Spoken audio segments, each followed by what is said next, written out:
యోనా ప్రవక్త అయిన యోనా జీవితం మరొకసారి మన గమనంలోకి తీసుకొని వచ్చి కొన్ని విషయాలు మనం ధ్యానిద్దాం. దేవుని చేత ఏర్పరచబడిన ప్రవక్త యోనా.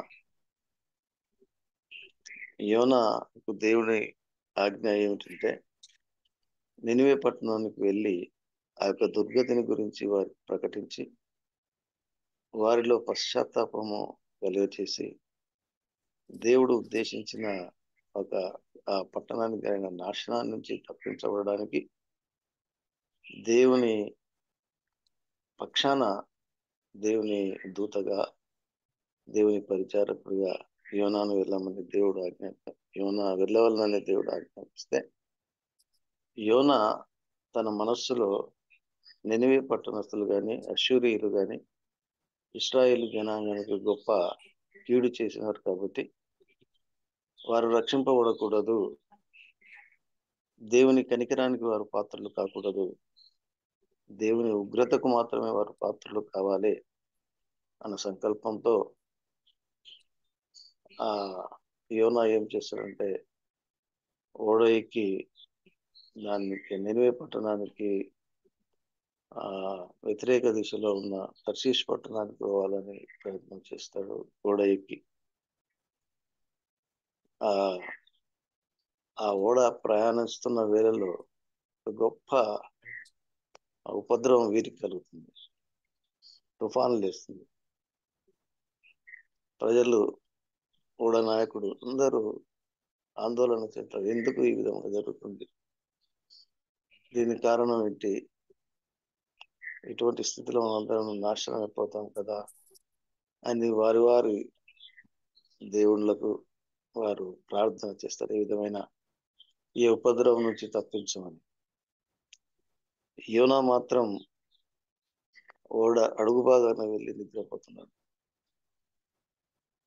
ఇంత అల్లకల్లోలం జరుగుతున్నప్పటికీ సముద్రంలో తరంగాలు ఆ విధంగా ఉవ్వెత్తున వేసి ఓడ తలకిందులాగుతున్న పరిస్థితిలో కూడా నాకేమి తెలియదు అన్నగా ఓడ అడుగు భాగాన వెళ్ళి నిద్రపోతున్న పరిస్థితుల్లో ఓడ నాయకుడు కెప్టెన్ చెట్టాడు, పోయి నిద్రపోతా, ఇటువంటి పరిస్థితుల్లో ఉపద్రవంలో మేము ఉన్నామని నీకు తెలియదా, నీవు ఎందుకు ఈ విధంగా పండుకుంటున్నావు, నీవు నీ దేవుని ప్రార్థించు అంటే వాళ్ళ అన్ని జనులలో వారికి ఉన్న విశ్వాసం దేవుని ప్రార్థించినప్పుడు దేవుని కనికరానికి మన పాత్రలు అవుతామన్న విషయాన్ని వాళ్ళు గమనిస్తున్నారు. కానీ యోనా మాత్రం అతడు ప్రవక్త, దేవుని చేత పట్టబడినవాడు, నిశ్చింతగా అడుగు బాగా నిద్రపోతున్నాడు. అప్పుడు వారు దాని గురించి చీట్లు వేస్తాం, ఎవరికి ఈ విధముగా, ఎవరి ద్వారా ఈ విధంగా వచ్చింది అన్నప్పుడు ఎవరి అవిధేయత వలన ఈ విధంగా వచ్చింది, ఎవరు దేవుని కార్యాలకు వ్యతిరేకంగా వెళ్ళుచున్న వలన ఈ ఉపద్రవం మనకు సంభవించింది కాబట్టి మనం చీట్లు వేస్తామన్నప్పుడు అది యోనా మీదకి వచ్చింది. యోనా మీదకి వచ్చినప్పుడు వాళ్ళు నాయకుడు కానీ ఆ ప్రజలు కానీ అడుగుతారు, ఎవరు నీవు, వాడి నీ పని ఏమిటి, నువ్వు ఎక్కడి గురించి, ఎక్కడి మనిషివి, ఎక్కడికి వెళ్తున్నావు అని అతని విషయాలను అతన్ని అడిగినప్పుడు అతడు నేను దేవుని సేవకుడును, సజీవుడైన దేవుని సేవకుడును, నేను దేవుని ఉపదేశానికి విరుద్ధంగా ఈ విధంగా నేను వెళ్తున్నాను కాబట్టి ఈ ఉపద్రవము నా మూలంగానే వచ్చింది అంటే చీట్లు అన్నప్పుడు మరి మేమేం చేయాలని మీకోసం అంటే నన్ను నీటిలో పడేసేసేయండి,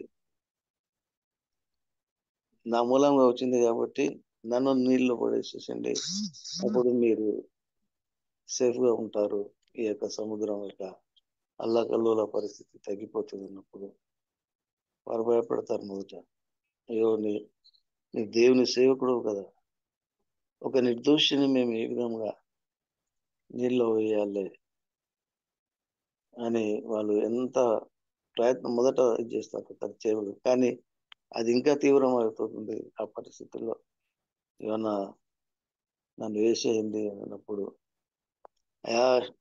వీళ్ళు అన్యజనులు ఆ దేవునికి ఎప్పుడు ప్రార్థన చేస్తారు. ఒక నిర్దోషిని మేము చంపివేశామో లేకుంటే నీళ్ళలో త్రోసివేశామో, ఈ యొక్క అపరాధం మా మీద ఉండకుండానట్టుగా,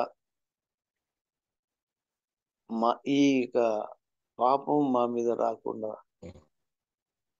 చేయమని వారు ప్రార్థన చేసి తర్వాత అతన్ని నీటిలో వేశారు. దేవుని ప్రణాళిక అతన్ని నినివేకు పంపాలని. కాబట్టి ఆ చేప తిమింగలం నీటిలో వేస్తుండనే దేవుడు అక్కడ సిద్ధపరిచినాడు యోనాకు రక్షణ కలిగజేయడానికి. ఆ చేప కడుపులో 3 దినాలు ఉన్నాడు. ఇక్కడ అతడు ప్రార్థన చేయలేదు,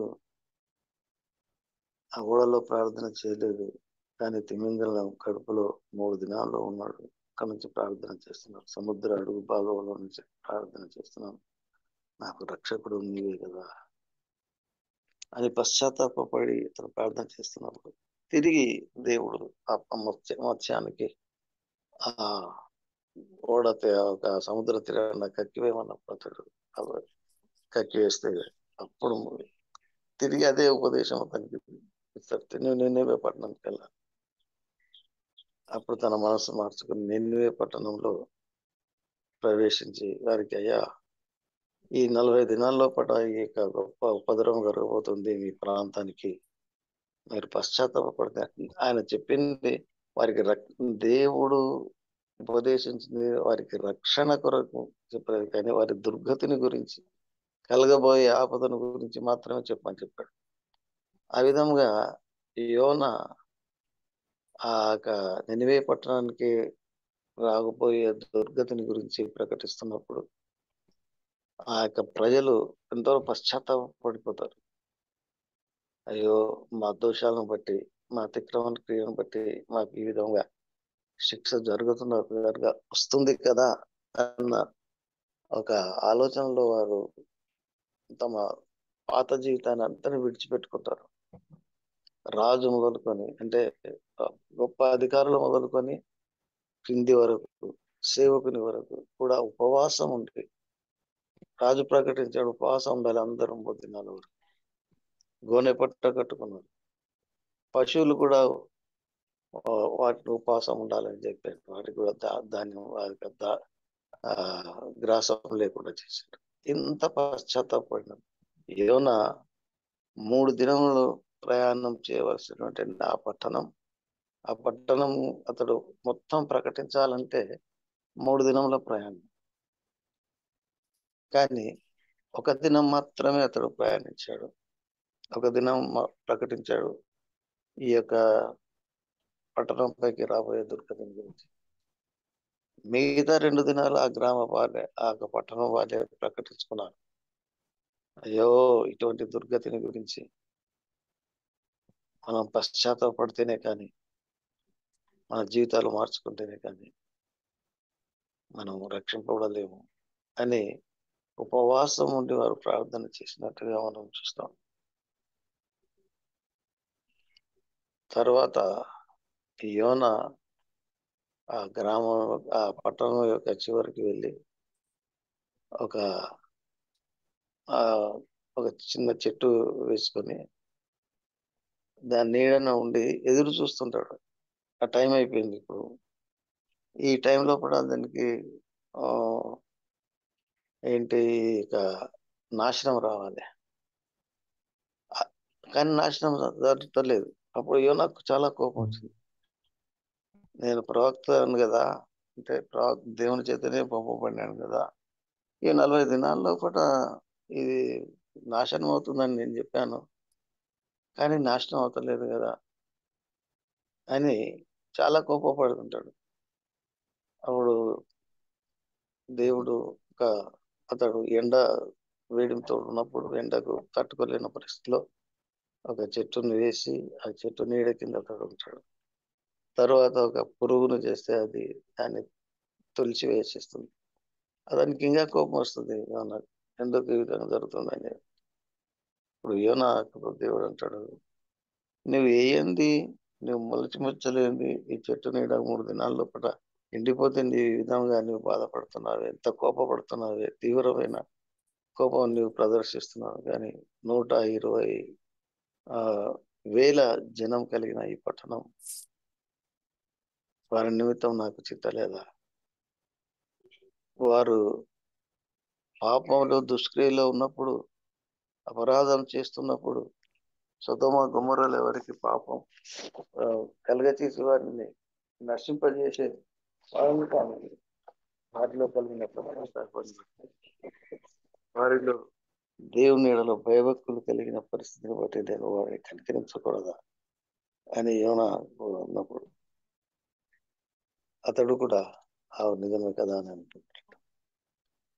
మనం ఇది యోనా ప్రవక్త యొక్క జీవితాన్ని మనం విశ్లేషించుకున్నప్పుడు దేవుని ఆజ్ఞకు అవిధేయులైనప్పుడు కలిగే ఉపద్రవాలను గురించి మనం స్పష్టంగా తెలుసుకుంటున్నాం.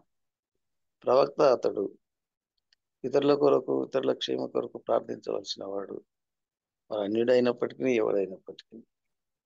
కొత్త నిబంధనలో మనం గమనించినట్లయితే ఇశ్రాయేలు మాత్రమే కాదు, అన్యజనులందరికీ కూడా సువార్త ప్రకటించబడాలి, అందరూ రక్షింపబడాలి.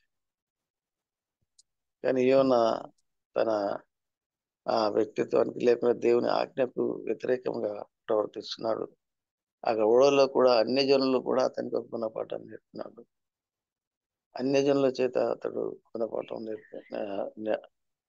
అతనికి ఉపదేశం చేసినాడు.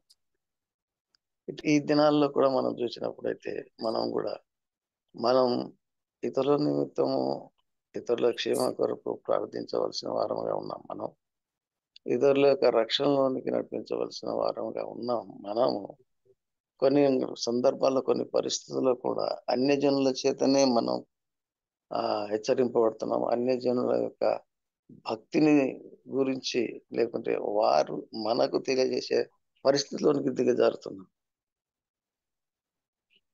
వాస్తవానికి చూసినట్టుగా అన్ని జనులు వారు ఆరాధించే విగ్రహాలకు ఎంత భక్తితో వారు ఆరాధిస్తారు, ప్రార్థిస్తారు. వారి దేవాలయానికి వెళ్ళేటప్పుడు ఎంత శ్రద్ధాసక్తులతో వెళ్తారు. కానీ ఆ పరిస్థితి ఇప్పుడు మన క్రైస్తవులు లేదు. ఏదో మందిరానికి వద్దామంటే వెళ్తాం అంతే.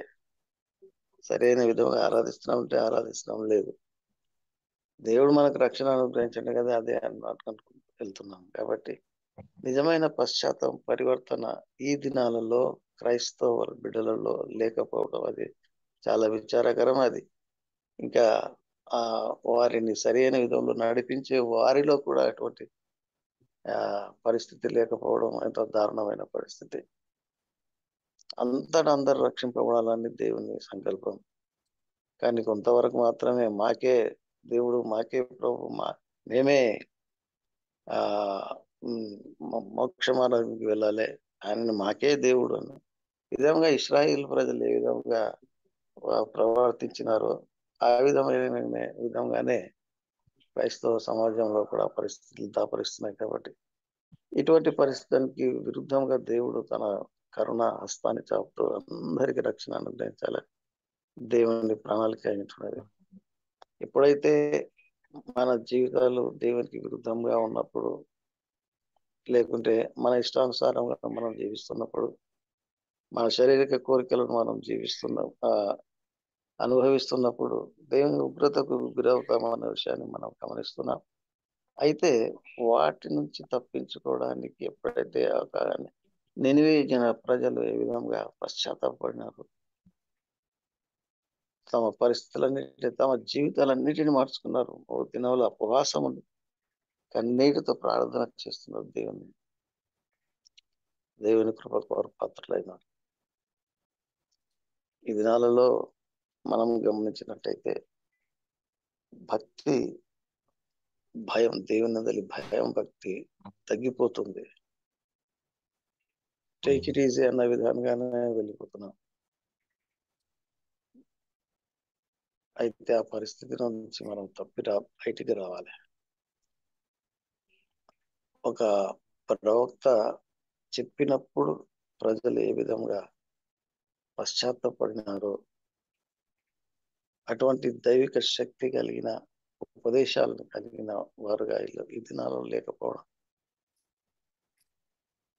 ఆ ఉపదేశకులు లేకుంటే ఆ గొప్పగా దేవుని చేత ఎన్నుకొనబడిన వ్యక్తులు ఆ వారి స్వార్థ జీవితాలలో బట్టి గొప్ప కార్యాలు జరిగింపబడలేక మనం చూస్తున్నాం ఈ దినాల్లో. వ్యక్తిగతంగా ఒక్కొక్కరు మనం పరిశీలించుకుంటే మన జీవితాలు ఏ విధంగా ఉంటున్నాయి? స్వార్థంతో కూడిన ఉన్నవా? మన కొరకే మనం జీవిస్తున్నామా? లేకుంటే ఇతరుల యొక్క భారం బాధ్యత మనపై ఉన్నదా? విషయాలను మనం జ్ఞాపకం చేసుకొని ఇదిగో యోనా జీవితాన్ని బట్టి దేవునికి దూరంగా వెళ్ళినాడు, కానీ అతను దేవుడికి ఎంత దూరంగా వెళ్తే దేవుడు అతన్ని పట్టుకొని తిరిగి అతనికి ఎనిమిది పట్టణాలు తీసుకొని వచ్చాడు. ఎనిమిది పట్టాల ప్రజల కొరకు అతడు చేసే యొక్క ఆ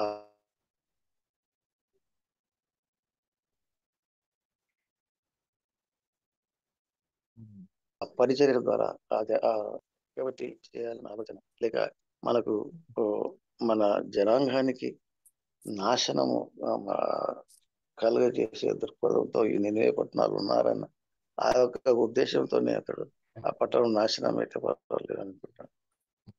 కాబట్టి అది పొరపాటు అనే విషయాన్ని నా జీవితం ద్వారా దేవుడు మనకు తెలియజేస్తున్నాడు. కాబట్టి మన జీవితాలు కూడా ఈ యొక్క క్లిష్టమైన పరిస్థితిలో నమ్మకంగా యథార్థంగా జీవించే వారంగా ఉంటూ మనల్ని మనం సరి అయిన జీవితంలో నడుచుకుంటూ ఇతరుల ఎడల కూడా భారం కలిగిన వారంగా, ఇతరుల యొక్క భారాలను కూడా భరించే బద్దులమైన వాక్యం చెల్లిస్తున్న విధంగా ఇతరుల రక్షణ కొరకు కూడా మనం ప్రార్థించే వారంగా, ఇతరులకు ఆశీర్వాదకరంగా ఉండాలని దేవుడు మనం ఆశిస్తున్నాడు. కాబట్టి అటువంటి విధంగా మన జీవితాలు సరిదిద్దబడడానికి ప్రాముఖ్యంగా ఈ యొక్క క్లిష్ట పరిస్థితిలో విశ్వాసాన్ని కోల్పోకుండా అనేక శ్రమలు ఇబ్బందులు కలుగుతున్నప్పటికీ వాటన్నిటిని అధిగమించడానికి దేవుడు అనుగ్రహించే సామర్థ్యము, దేవుడు అనుగ్రహించే కృప ద్వారా మనం మేలు పొందడానికి దేవుడు మనకు సహాయం దయచేయను కాక. Thank you pastor.